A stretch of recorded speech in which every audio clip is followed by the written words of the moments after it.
Al llarg de la història, l'ésser humà ha tingut la necessitat de transmetre valors, històries, emocions i tradicions. Per fer-ho, ens hem servit principalment de la comunicació oral. I ja amb la invenció de l'escriptura, hem tingut la sort de llegir-nos i de transmetre aquesta informació de forma escrita.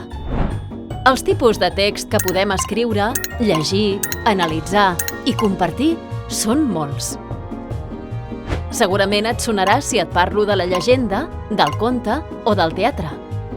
Probablement també coneixes autors i autores com ara Shakespeare, Mercè Rodoreda o Jane Austen, que han contribuït a transmetre la cultura i ens han transportat a mons imaginaris.